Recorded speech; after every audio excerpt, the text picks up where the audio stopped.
I didn't lose my marriage that night. I lost $300 million dollars and watched my husband defend his ex in front of his entire family. I stayed quiet because what I was about to do would end everything. The music was loud, the lights were warm, and everyone looked happy.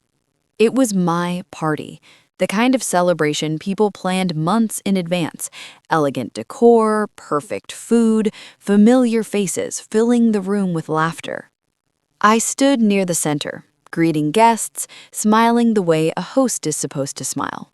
Calm, polished, controlled. My husband stayed close to me at first. His hand rested lightly on my back, a gesture everyone mistook for affection. Only I knew it was a reminder. Behave. Then she walked in. His ex. She didn't look surprised to see me. In fact, she looked comfortable, confident, like she belonged there. My chest tightened, but I said nothing. Family members greeted her warmly. Someone handed her a drink. She laughed too loudly, brushing past me like I was part of the furniture. I watched my husband's posture change. He straightened, smiled wider, leaned toward her when she spoke. My husband leaned in like he was doing me a favor. "Don't embarrass yourself," he whispered, smiling for the room. "You're being emotional." The word landed softly, but it did damage anyway. Emotional. He said it like it explained everything, like the tension, the silence, the way his ex looked at me like I was already defeated. I forced my smile to stay in place. The guests didn't need to see the cracks. Not yet. His ex drifted closer, her glass held high, her confidence too loud for the space she was taking. She brushed past me and murmured, just quiet enough to feel intentional. "Nice party." Then, with a grin that didn't reach her eyes, "Must be nice, having money you didn't earn." I froze, not because of the insult, because of what it implied. My husband chuckled like it was harmless, like she hadn't just thrown something sharp into the middle of my own celebration. "See," he said to me, still smiling, "this is what I mean. Don't start a scene." Start a scene. He always said that right before he made one himself. I excused myself to the hallway, pretending I needed air. My hands felt cold. My heartbeat sounded too loud in my ears. I told myself not to spiral, because spiraling was the version of me he trained everyone to expect. But then I saw it. A notification on my phone, a banking alert. I almost ignored it, almost told myself it was nothing. Then I read the number. It wasn't a dinner bill. It wasn't a subscription. It wasn't an ordinary transfer. It was a movement. I felt the shift before anyone spoke. The air changed. Conversations lowered. Smiles stiffened. People sensed something was wrong, even if they didn't know what. My husband moved first. He placed a hand on my arm, tight enough to hurt, gentle enough to look loving. "You okay?" he asked loudly for the room. "You look overwhelmed." Overwhelmed. Another word he liked to use when he wanted control. "I'm fine," I said calmly. He laughed, shaking his head. "See, this is what I mean. She works herself up over nothing." A few people smiled awkwardly. Someone else looked away. His ex stepped closer, clearly enjoying the moment. She brushed imaginary dust from her sleeve and said, loud enough to be heard, "Some people just don't know how to handle success." I felt every eye on me again. This time, I didn't move. I didn't defend myself. I didn't explain. That silence made him uneasy. "Why are you staring at me like that?" he asked, his smile tightening. "I'm listening," I replied. His jaw clenched. He leaned closer, lowering his voice. "Stop this. You're making a scene." I almost laughed. He raised his voice instead. "Can we please not do this here?" he said, shaking his head dramatically. "She's been like this all night." All night. as if I was the problem to be managed.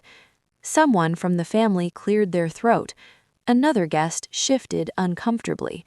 The music felt too loud now, then suddenly too quiet. His ex smirked. "Maybe you should sit down before you embarrass yourself." That was it. Not because of the insult, but because of how comfortable she felt saying it. The silence after the slap was louder than any scream. No one rushed forward. No one spoke. Every smile in the room collapsed at once. I didn't touch my face. I didn't cry. I didn't even look at him. I slowly turned my head and looked around the room, at the family members who had watched, at the guests who had laughed earlier, at the people who now suddenly couldn't meet my eyes. Then I looked at his ex. She was smiling, not nervously, not awkwardly, smiling like she'd just won something. "Well," she said lightly, lifting her glass, "I guess that answers who really owns the money." That's when I realized something important. She thought the slap had ended me. I straightened my back. "Say that again," I said calmly. She laughed. "You heard me." My husband snapped. "Just stop talking." But it was too late. "You've been spending it for months," she continued, turning to the room. "Trips, gifts, accounts. I didn't even have to ask." The room shifted. That wasn't confidence anymore. That was a confession. I took one step forward. "Do you want to explain," I asked softly, "why my money was being transferred to your accounts?" Her smile faltered for the first time. "What are you talking about?" she said, but her voice lacked conviction. I reached into my clutch, not dramatically, not fast, just enough for everyone to notice. "I didn't come here to fight. I came here to host a party." I looked directly at my husband. "And to see how far you would go." His face drained of color, because he knew. I pulled my phone out slowly and placed it on the table nearest to us. "I didn't guess," I said, my voice steady. "I verified." A few people leaned closer without realizing they were doing it. "I own the accounts you've been using," I continued. "Every transfer, every reroute, every dollar." His ex's smile disappeared completely. "That's not true," she said quickly. He told you what benefited him," I cut in calmly. My husband stepped forward, his voice sharp now. "This is not the place." I finally looked at him. "It's exactly the place," I said. "You made it one." The room felt smaller, tighter. No music, no laughter, just breathing. "You think I didn't notice? The new lifestyle, the sudden confidence, the way you spoke to me tonight?" I turned back to his ex. "You walked into my party thinking you were untouchable. That's because he made you believe the money was his." Her hands trembled around her glass. Someone from the family spoke quietly. I didn't raise my voice. I didn't need to. "Please," my husband said quietly, stepping closer, "let's talk privately." Privately. The same word he always used when he wanted to rewrite the moment. "There's nothing private about this anymore," I replied. Someone from the family asked the question everyone was thinking. "What happens now?" I took a slow breath. "What happens now," I said, "is accountability." I opened the email I had prepared days ago. Not minutes, not seconds. Days. "I didn't come here unprepared," I continued. "The transfers have already been flagged. Accounts frozen, legal counsel notified." His ex's face went pale. "You did this already?" she whispered. "Yes," I said simply. My husband shook his head in disbelief. "You wouldn't—" "I already did." The truth landed harder than anger ever could. People stepped back instinctively, as if distance might separate them from what was unfolding. "This isn't revenge," I said calmly. "This is protection." The party ended, but the noise followed me home in different forms. Messages, missed calls, apologies that arrived too late to mean anything real. I didn't answer them. Silence felt safer than explanations, and for once, I trusted that instinct. The house looked the same, but it no longer felt like mine. It felt borrowed, temporary, like a place I had already outgrown. By morning, the story had spread. Family members talked quietly, choosing their words carefully, no longer sure who deserved loyalty. I watched it happen from a distance, not hiding, just refusing to participate. My husband tried again, leaving a voicemail that started angry and ended desperate. He said I ruined him. He said I embarrassed him. He never said sorry. His ex disappeared completely. Social media wiped clean, calls unanswered, confidence erased overnight. It amazed me how fast people vanish when money and protection are removed. I didn't feel victorious watching it. I felt confirmed. Truth always reveals who was standing on borrowed ground. Later that afternoon, his sister came by. She didn't defend him, she didn't attack me either.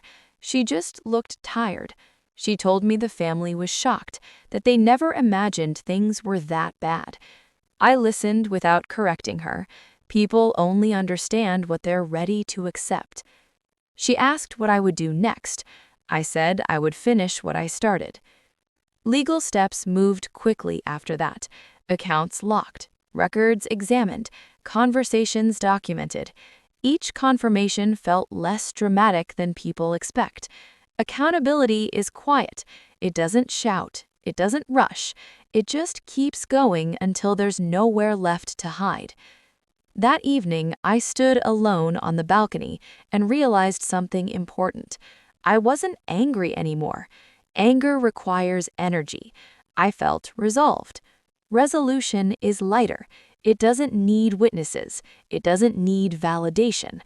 I thought about the moment he raised his hand, not with fear, with clarity.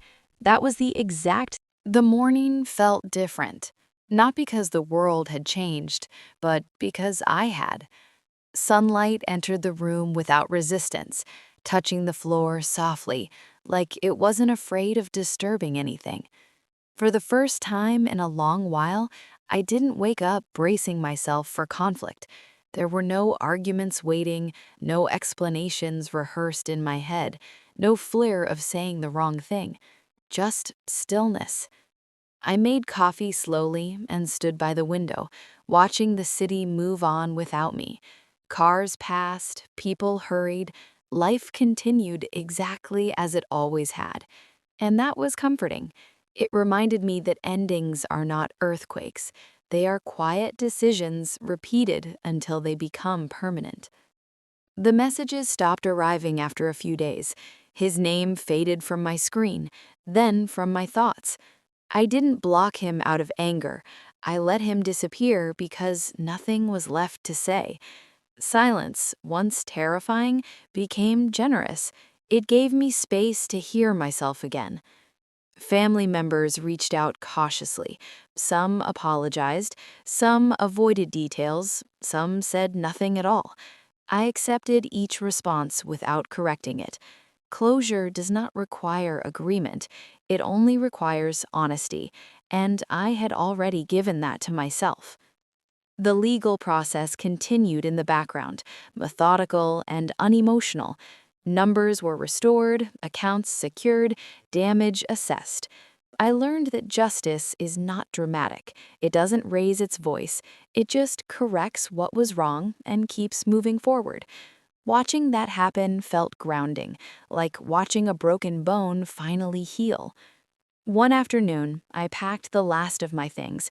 I didn't rush. I touched objects gently, deciding what belonged to my future and what belonged to memory. I left behind what carried weight instead of meaning. When I closed the door, it didn't feel like loss. It felt like release. I moved into a smaller place temporarily, somewhere quiet and bright. It wasn't impressive, but it was mine. I arranged furniture without asking permission. I chose silence or music depending on my mood.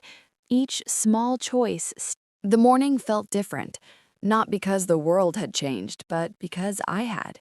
Sunlight entered the room without resistance, touching the floor softly like it wasn't afraid of disturbing anything.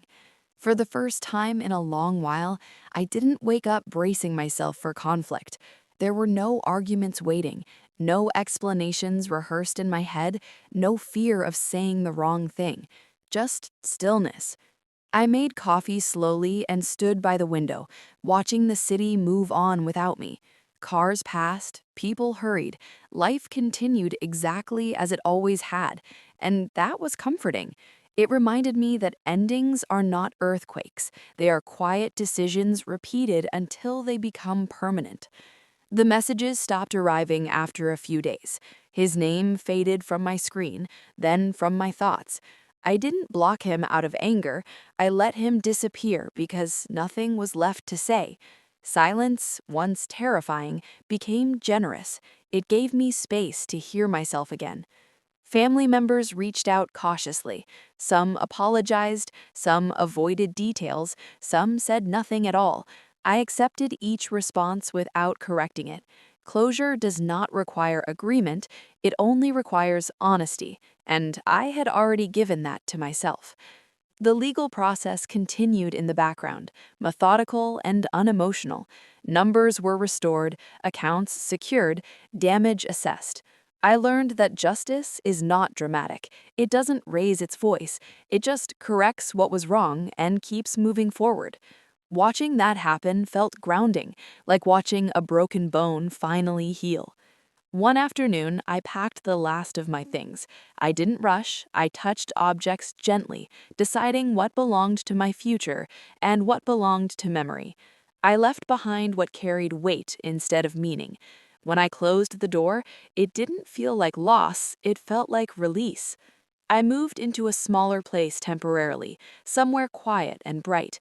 It wasn't impressive, but it was mine. I arranged furniture without asking permission. I chose silence or music depending on my mood. Each small choice stitched